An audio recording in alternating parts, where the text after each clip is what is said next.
guys, biglang shoutout everyone. Welcome to my live, to my vlog. So for today's vlog, mag-repack tayo ng asin.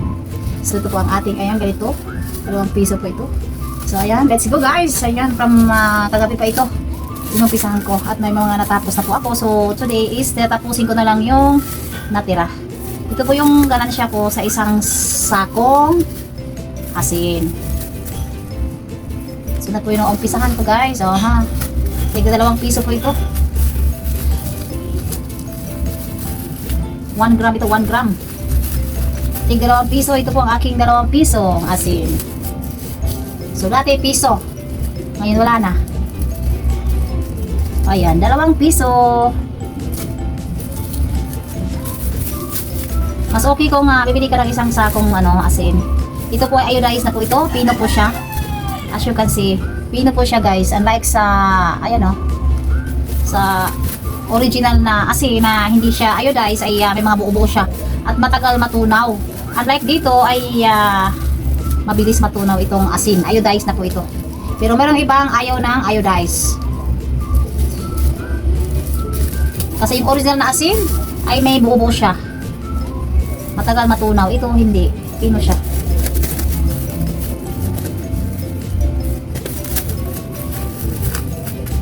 Estimate lang po, estimate. Kasi pag panay katimbang ay matatagalan tayo.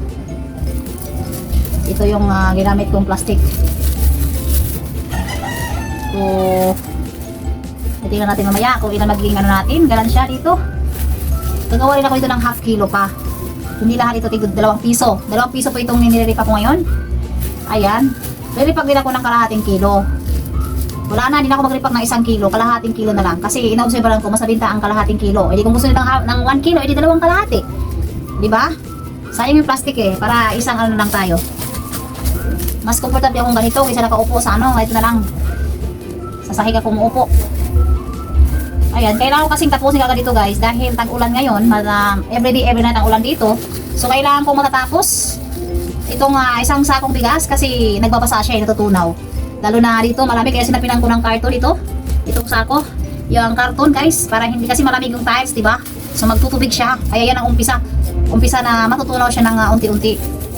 Magbabasa. Kaya noon, tamad akong abutan ng tag-1 linggo. Pero anong resulta? Nagbabasa ang asin sa puwitan. So yun na po ang umpisa na matutunaw ang asin. Kaya kagabi ko to inumpisahan. So ngayon natapusin ko na. Ito yung profit ko. Kasi yung nagawa ko kagabi ay puhunan at saka labor at saka plastic, yun po yung inano ko. So makikita natin dito at mamaya pag matapos kung ilan ang kung ilan ang abutin kong ganansya.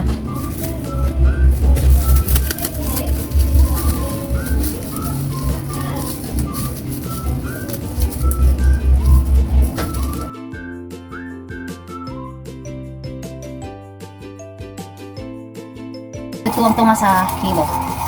Half kilo guys. Half kilo. Half kilo, half kilo. Half kilo. Ayan, ito na lang guys. Half kilo na. Malapit na tayo matapos. Half kilo, half kilo. Ayan, narinig yung boses yan, kaya yan. This is the amazing, energetic Joshua. O, diba, naka-tune in lang. Naka-tune in lang. Busy ang si mother po yun at saka si Irish me ang nag-support guys sa inyo. Ako ay, andito, tingnan tayo ako kasi nanay umalis dun sa kusina. Tayo, magparamdam tayo, Jim Salim din. Ayan, naka-support. So, 2 ang Jim Salim and the amazing, energetic Joshua. Diba, narinig nyo yan? Kunti na lang kulang para Okay, alright. Wow, kanin. Kanin. Ito lang isda ang ating ulam for lunch. Half kilo. Half kilo. Ayun, ilang kilo lang ito guys. Parang 2 kilos na lang ito. 2 kilos na lang. Tatapos na tayo. Itong portion na to ay ito ang aking ganansya. Lapit na tayo guys. Ilang na lang ito. Ito ang iyong lingkod. Ano yung background music? Amazing Joshua po yan, live. James Salin. Ayan, dalawa po dito ang aking sinuport. Ayan, si mother po, pag umalis nanay, ako yung natayo ako para magparamdam. Nirihit nanay yung tinola kasi hindi ako sumabay sa kanya kanina dahil busog pa ako kanina eh. So sabi ko kakain na ako. So nirihit niya yung ulam. Para ako kakain na kasi gutom na. I feel hungry. Ay, kulang pa konti. Kulang pa konti. Okay, alright. Ay, kulang pa. Ayan, limangan. Ayan, okay na. Half kilo lang talaga ang nililip ako. Half kilo at saka tig 2 piso. So, ganito po guys. Maganda pag bili ka ng 1 sack. So, repakin mo yan. Kahit asukal. Kung meron kang kaya mahal na ngayon ng isang sakong asukal. 3,000 na something. Sobra tricky. Unlike before ay mga 1.9. Kasi ngayon ang brown sugar is 60 kilo. 60 pesos something na eh. So, 50 kilos ang isang kaban. Ay, isang kabang asukal. So, ito, mura lang naman itong salt. Kaya ang binibili ko sa sukal ay hindi isang kaban, kilo-kilo lang, ay 2 kilo, 3 kilo, 4 na kilo. Ayun, maraming salamat mother. Maraming salamat mother. Ayan, tinulang manok, tinulang isda po ang ulam ko guys. Ayan, nalapit na ako. Gusto ko yung mainit na sabaw. Kasi pag sabaw guys, tinula, gusto ko mainit talaga. Yung ramdam ng tiyan ko yung init pa. Ito pa ko ng sabaw, tinulang isda.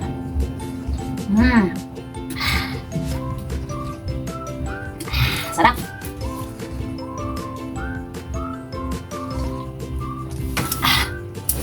Sarap ng tinulang isda. Dagyan na nilang repolyo yung isda guys. Akala nyo pang karne lang yung repolyo. Nilalagay po dinanay po yan sa tinola. Tinulang isda, maisda o makarne ang repolyo guys. Pwede yan. Ayan, ilang tunga. 2 kalahating kilo na lang ito. Tapusin ko ito. Sarap ng sabaw guys. Pinirihit na yun. Sila tapos na kanina mga alas 11. Ako sabi ko mamaya na kasi sobrang busog ko pa. Ayun. Woo! Very good. Very good! Steamation! Steamation! Malapit na tayo. Kasi ito ang buhay tindera na may sari-sari store. Maliit na sari-sari store. Diba? Happy Sunday everyone! Ayan.